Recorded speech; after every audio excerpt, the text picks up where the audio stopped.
on Australia's business channel. This is Mediaweek. Hello, welcome to the program. Ahead, Nine's debt talks with lenders continue. We're going to be having a look too at the competition for the online ad dollar that's been prompting some website overhauls. We're actually going to be joined by the boss of 9MSN, Alex Parsons, on the show. And footy fashion police causes a Brownlow sensation. More on all of that shortly. But first, the 10 network is continuing to rebuild its executive team with the appointment of ACP Sales Director Louise Barrett.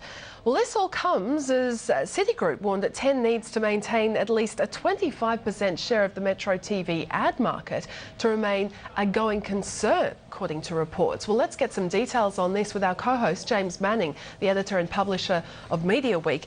James, just firstly to the appointment of Louise Barrett from ACP. I mean, she's no stranger to the TV business, is she? No, it's been a while since she worked specifically in television, but like many people in the media today, she's got a good all-round sales background, worked at Powered, which is the Nine sort of group sales arm, so selling magazines online, the television. She's been a lot of time at ACP magazines and a lot of time in radio management and sales as well.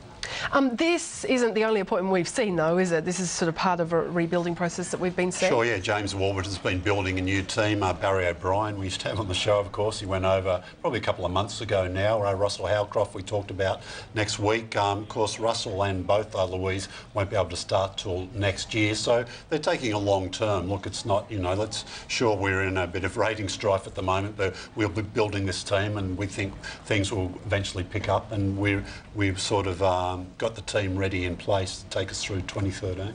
Still, though, one key role to be filled, Chief Programming Officer. Yeah, still someone there to help out. Beverly McGarvey's sort of doing that role at the moment. I'm not sure whether she's going to sort of step up and will be that person, or there's room for another key executive there to come in. Some speculation, look, maybe Adam Boland would come in and take on an executive producer / maybe programming position, but he's not out of contract at Seven for another couple of months before we know whether he'll stay there or perhaps move on somewhere else.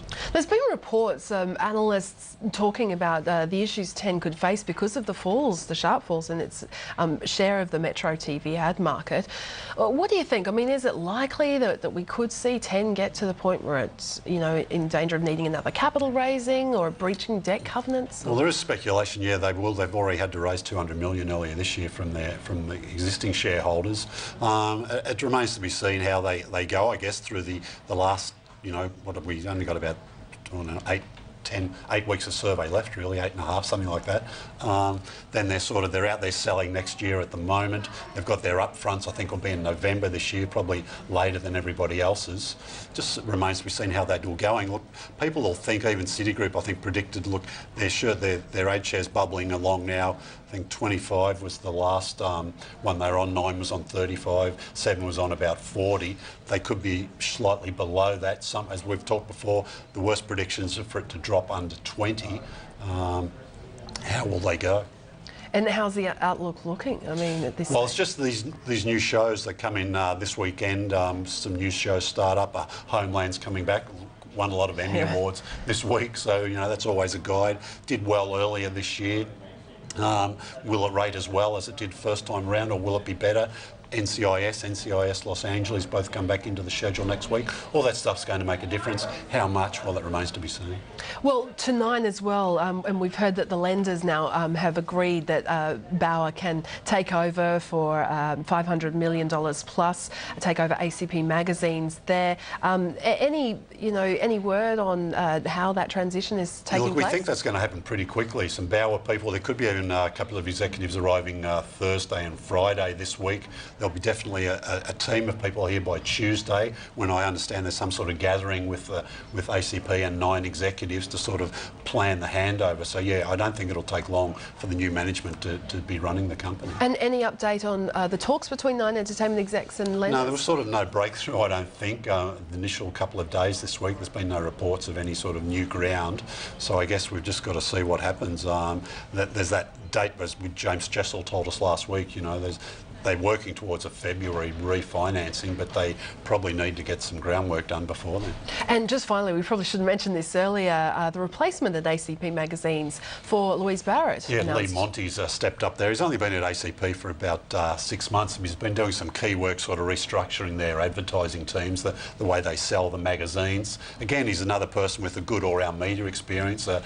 APN News and Media, he was with her, I think, for about 5 years prior to this role, and 10 years he ran MCN, which sells subscription TV, and he's also got a background in free-to-air television. So he knows the media business pretty much all over. All right, well, let's get some reaction from markets to the headlines now that we've been seeing. Here's Chris Weston from IG.